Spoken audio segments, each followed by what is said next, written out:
বিসমিল্লাহির রহমানির রহিম। আসসালামু আলাইকুম ওয়া রাহমাতুল্লাহ। প্রিয় শিক্ষার্থীরা, ওয়েলকাম টু মমিনুরস টিচিং হোম।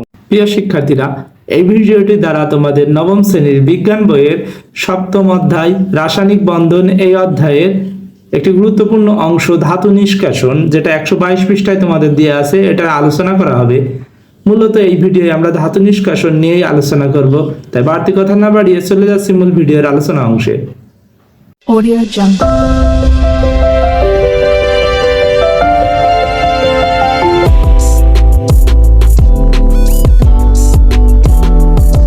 122 পৃষ্ঠার মাঝ বরাবর দেওয়া আছে ধাতু নিষ্কাশন। আমরা জানি যে সব ধাতু সক্রিয়তা একরকম নয়, অবশ্যই। অর্থাৎ 1 নম্বর গ্রুপে যে ধাতুগুলো রয়েছে বা 2 নম্বর গ্রুপে যে পর্যায় সারণীতে মৃৎক্ষার ধাতুগুলো থাকে, সেখানে সব ধাতুর সক্রিয়তা একরকম নয়। যত আমরা গ্রুপ অনুযায়ী নিচের দিকে যাই, সক্রিয়তার মান আরও বাড়তে থাকে এবং সক্রিয়তা বাড়তে বাড়তে এক পর্যায়ে তেজস্ক্রিয় মৌল পর্যন্ত চলে আসে। যেমন আমরা বলতে পারি কেমন হাইড্রোজেন, লিথিয়াম, তারপরে সোডিয়াম, তারপরে কি পটাশিয়াম, তারপরে কি রুবিডিয়াম, সিজিয়াম, যে নামগুলো বললাম, যত শেষের দিকে নামগুলো নেওয়া হয়েছে এগুলো তত বেশি সক্রিয়। সে কারণে বিভিন্ন রকম ধাতুর ধর্ম ও বিভিন্ন হয়ে থাকে, অর্থাৎ এক একটা ধাতুর ধর্ম বা চারিত্রিক বৈশিষ্ট্য আলাদা হয়ে থাকে। এখন প্রশ্ন হতে পারে ধাতুর আবার কেমন চারিত্রিক বৈশিষ্ট্য থাকতে পারে। ধাতুরও কিছু চারিত্রিক বৈশিষ্ট্য থাকে, অর্থাৎ ধাতুগুলো কেমন ধরনের বিক্রিয়া দেয়, কোনগুলোর সাথে বিক্রিয়া করতে গেলে দ্রুত বিক্রিয়া দেয়, কোনগুলোর সাথে বিক্রিয়া করে না, এমন বৈশিষ্ট্যগুলোও গুরুত্বপূর্ণ, যেগুলো তাদের চারিত্রিক বৈশিষ্ট্য বলা যায়। এসব ধাতুর মধ্যে কিছু ধাতু মুক্ত অবস্থায় থাকে এবং কিছু ধাতু তাদের সংশ্লিষ্ট আকরিকের সঙ্গে যুক্ত অবস্থায় থাকে।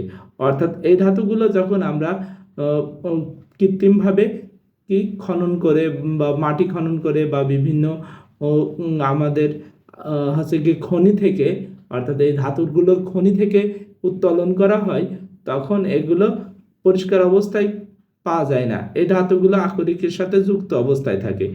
যে পদ্ধতিতে ধাতুকে তার সংশ্লিষ্ট আকরিক থেকে সংগ্রহ করা হয় তাকে বলা হয় ধাতু নিষ্কাশক।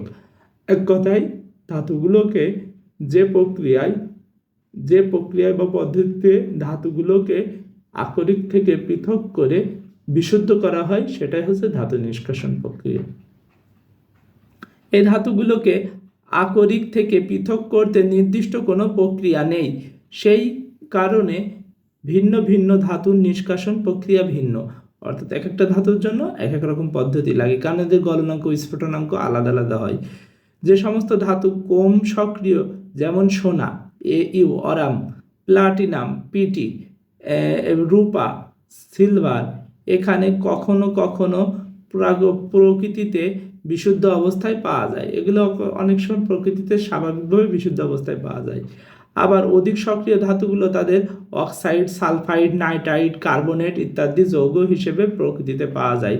এসব সক্রিয় ধাতুগুলোর আকরিক থেকে পৃথক করতে পদ্ধতি অনুসরণ করতে হয়, বিজারণ পদ্ধতি, তড়িৎ বিশ্লেষণ পদ্ধতি ইত্যাদি। বিজারণ কথাটার মানে জারণ বিজারণ, তড়িৎ বিশ্লেষণ মানে বিদ্যুৎ প্রয়োগের মাধ্যমে।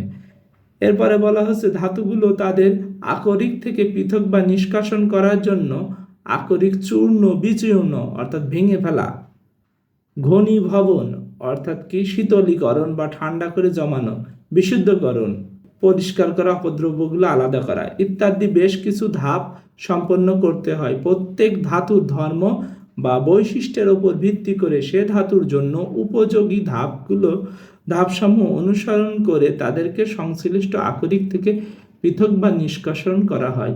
এটি হচ্ছে ধাতু নিষ্কাশন পদ্ধতি। তোমাদের বইতে ধাতু নিষ্কাশন পদ্ধতি কাকে বলে মূলত এটা বলা হয়েছে, এবং ধাতুগুলো দিয়ে যে ধাতু নিষ্কাশন পদ্ধতিতে বিশুদ্ধ করা হয় সেটা বলা হয়েছে। ধাতু নিষ্কাশনের কোনো উদাহরণ দেয়া হয়নি, তাই এই বিষয়টি নিয়ে আমরা আলোচনা করছি না, যেটা আমরা পরবর্তীতে যখন অনার্স বা ইন্টারমিডিয়েট পর্যায়ে পৌঁছাবো তখন এটা জানতে পারবো। আমাদের এই ভিডিওর আলোচনা এতটুকুই ছিল। তোমরা সকলে ভালো থাকো, সুস্থ থাকো, মন দিয়ে পড়াশোনা করো। আসসালামু আলাইকুম ওয়া রাহমাতুল্লাহি ওয়া বারাকাতুহু।